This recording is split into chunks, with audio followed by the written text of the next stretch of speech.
రీసెంట్‌గా Trump IC వాళ్ళని deploy చేశాడు కదా! ఎయిర్‌పోర్ట్‌లో.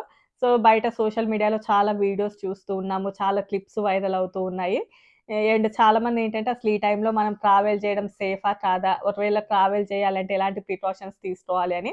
అండ్ స్ప్రింగ్ బ్రేక్ గూడా వస్తూ ఉంది. ఆల్‌మోస్ట్ ఏప్రిల్ ఫస్ట్ వీక్‌లో చాలామంది కూడా ఈ టైంలో వెకేషన్స్‌కి వెళ్తూ ఉంటారు. So, based on that one ఈరోజైతే కొన్ని నాకు తెలిసిన విషయాలు మీతో షేర్ చేద్దాం అనుకుంటున్నాను.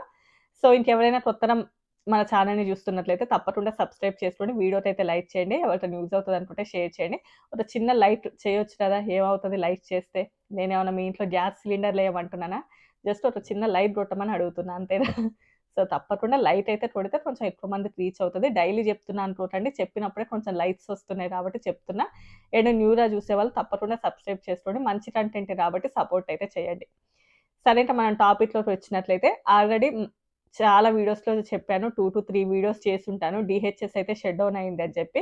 యాక్చువల్‌గా గవర్నమెంటే షట్ డౌన్ అవుతది అని అనుకున్నారు. బట్ వాళ్ళకి ఓన్లీ కూడా డీహెచ్ఎస్ మీదనే కన్సర్న్ ఉంది. అది కూడా ఈ ఐసీ వాళ్ళ మీదనే.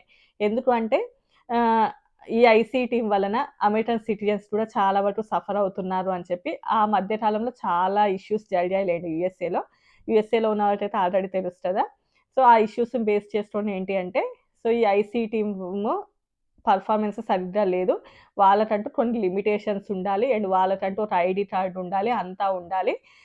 బట్ ఎవరిని పడితే వాళ్ళని ఎళ్లి ఇంట్రాగేట్ చేసినట్లు చేయడము, వాళ్ళ ఇళ్ళల్లోకి డైరెక్ట్‌గా ఎళ్ళిపోవడము అండ్ బయట గూడా వాళ్ళు చేసే విధానం సరిగ్గా లేదు. దానినైతే మార్చుకోవాలి అని చెప్పి వేరే పార్టీ వాళ్ళు. బట్ లేదు వాళ్ళు అలానే ఉంటారు.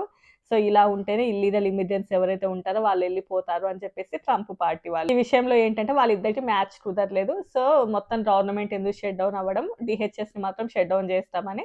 అది ఐసీఈ వాళ్ళు దాని కిందకే వస్తారు కాబట్టి. సో, అప్పుడు క్లోజ్ అయినటువంటి డీహెచ్ఎస్ ఇప్పటి వరకు కూడా అది ఓపెన్ అవ్వలే. ఇప్పడంతలా అది ఓపెన్ అవుతది అని కూడా చెప్పలేము. ఎందుకంటే వీళ్ళు తగ్గట్లే, వాళ్ళు తగ్గట్లే ఈ విషయంలో. సో, ఇంక డీహెచ్ఎస్ అయితే షట్ డౌన్‌లో ఉంది. సో, ఇందు లోపలికేంటంటే టీఎస్ఏ వాళ్ళొస్తారు కాబట్టి ఎయిర్‌పోర్ట్ లోపల చాలా వరకు ఇబ్బందవుతుంది.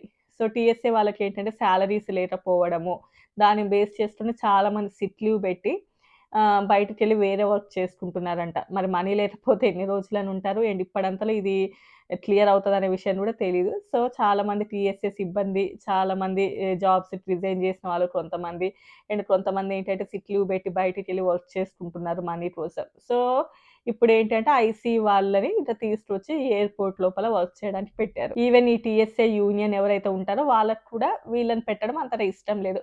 ఎందుకంటే వీళ్ళకి ఎలాంటి ట్రైనింగ్ లేదు. అండ్ కొంతమంది డ్రగ్స్ తీసుకొస్తూ ఉంటారు ఎయిర్‌పోర్ట్ లోపలికి. బట్ వాళ్ళని ఎలా హ్యాండిల్ చేయాలనేది వీళ్ళకి తెలీదు. సో, అంటే ఒక్కొక్కరిని హ్యాండిల్ చేసే విధానం వేరే ఉంటది. ట్రైనింగ్ ఉంటది. అంతా ఉంటది. బట్ వీళ్ళకి అవన్నీ కూడా తెలీదు. బట్ వీళ్ళు సరిగ్గా హ్యాండిల్ చేయలేకపోతున్నారు వాళ్ళని అని చెప్పేసి టీఎస్ఏ యూనియన్ కూడా దీని మీద అబ్జెక్షన్ చెప్తున్నారు. బట్ ఏది ఏమైనా కూడా సో, మొత్తానికైతే చాలా వరకు ఒక 14 ఎయిర్‌పోర్ట్ లోపల మెయిన్ ఎయిర్‌పోర్ట్స్ ఏవైతే ఉంటాయో అందులోపలైతే ఈ ఐసీ వాళ్ళైతే వర్క్ చేస్తూ ఉన్నారు. సో, దీన్ని బేస్ చేసుకొని చాలామంది ఏంటంటే అసలు మనము ట్రావెల్ చేయడం సేఫేనా? కాదా? అని చెప్పి ఇక్కడికనే కాదు మెయిన్‌లీ ఐసీ వాళ్ళది రెండే 2 మోటోస్. ఫస్ట్ వన్ వచ్చేసి ఏంటంటే ఎవరైతే ఇల్లీగల్ ఇమిగ్రెంట్స్ ఉంటారో వాళ్ళని కంట్రీ బయట నుంచి పంపియాలి. అంటే ఐ మీన్ ఎవరైతే గోడ దూకి వస్తారో అన్‌డాక్యుమెంటెడ్ వాళ్ళు ఎవరైతే ఉంటారో సో, వాళ్ళని first one. And second one వచ్చేసి ఏంటి అంటే వీసాల మీద ఉన్నా కూడా వాళ్ళ యొక్క స్టేటస్ అంతా అయిపోయినా కూడా ఇంకా యూఎస్ఏలో ఎవరైతే స్టే చేస్తున్నారో వాళ్ళని బయటికి పంపియడం. సో, ఈ 2 మెయిన్ మోటో. బట్ మనము యూఎస్ఏలో ఉన్నా కానియండి, మనం వ్యాలిడ్ స్టేటస్ ఉన్న అన్నీ ఉన్నా కూడా తప్పకుండా కూడా స్టూడెంట్స్ అయితే I-20 క్యారీ చేయడము, వీసా హోల్డర్స్ అయితే I-797, గ్రీన్ కార్డ్ హోల్డర్స్ అయితే వాళ్ళ green card, driving licence. So, ఇలాంటివి ఏవైతే ఉంటాయో అవి అంటే మనము ట్రావెల్ చేస్తున్న టైంలోనే కాదు, బట్ నార్మల్ టైంలో కూడా మెయింటైన్ చేస్తే బెటర్ అని చెప్పి మనం చాలా సార్లు చెప్పుకున్నాం. అండ్ ఇంటర్నేషనల్ ట్రావెల్ కానియండి ఇంటర్నేషనల్ ట్రావెల్ అంటే ఆల్రెడీ ఉంటది. బట్ డొమెస్టిక్‌గా ఎవరైనా ట్రావెల్ చేస్తున్నా కూడా పాస్‌పోర్ట్ మెయింటైన్ చేస్తే బెటరు. అండ్ ఇంకా చాలామంది ఏంటి అంటే డబుల్ మాస్టర్స్ చేస్తూ ఉన్నాము అని చెప్పేసి, అండ్ హెచ్-1 ఫిట్ అయింది. ఇంకా ప్రాసెస్ అవ్వలేదు అని ఇలాంటివి కొన్ని ఉంటాయి కదా! వాళ్ళేంటంటే వాళ్ళు చూపించగలగాలి. సో, మేము ఇలా ఉన్నాము యూఎస్ఏలో ఈ బేసిస్ మీద ఉన్నాము అని చెప్పి ప్రూవ్ చేయగలిగితే ఓకే. బట్ లేదు అంటే ప్రాబ్లమ్ అయితే క్రియేట్ అవ్వచ్చు. అండ్ ఐసీ వాళ్ళకేంటంటే అన్నీ తెలీదు. యాక్చువల్‌గా వాళ్ళకి దేని మీద కూడా ట్రైనింగ్ ఉండదు. ఈవెన్ ఈ టీఎస్ఏలో కానియండి, ఈవెన్ బయట వీసాల మీద కూడా వాళ్ళకంత అవగాహన ఉండదు. కాకపోతే ఏంటంటే వాళ్ళనే నడిపిస్తూ ఉన్నారు. వాళ్ళకింక బ్యాక్ ఎండ్ లోపల అంతా తెలీదు. కొంతమందికి మాత్రమే తెలుసు. సో, దీనిని బేస్ చేసుకొని ఏంటి అంటే మీరు ఎయిర్‌పోర్ట్‌కెళ్ళినప్పుడు ఆ డాక్యుమెంట్స్ వాళ్ళకి సరిగ్గా అర్థం కాకపోయినా కూడా కొంచెం మీరు ఇబ్బంది అంటే ఆ టైంలో టెన్షన్ పడేటటువంటి ఛాన్సెస్ అయితే ఉంటాయి. బట్ తప్పకుండా కూడా వ్యాలిడ్ డాక్యుమెంట్స్ అయితే ఎప్పుడైనా కూడా క్యారీ చేయాల్సిందే ఉంటది. అండ్ సెకండ్ వన్ ఏంటి అంటే ఆహ్, చాలా వరకు ఎయిర్‌పోర్ట్ లోపలైతే డిలేస్ అయితే నడుస్తూ ఉన్నాయి. అండ్ మెయిన్ ఎయిర్‌పోర్ట్స్ లోపల 6 అవర్స్, 7 అవర్స్ టైం కూడా పడుతుంది.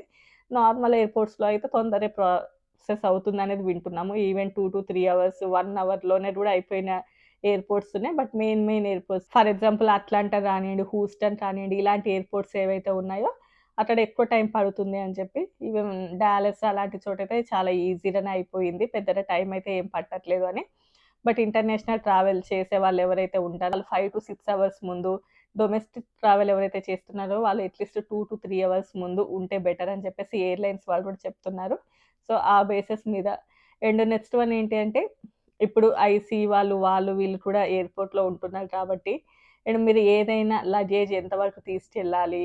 అండ్ ఏదైనా లిక్విడ్స్ అలాంటివి పట్టుకెళ్తున్నప్పుడు అంటే ఇంత పోర్షన్ వరకే తీసుకురావాలి అనేదుంటది.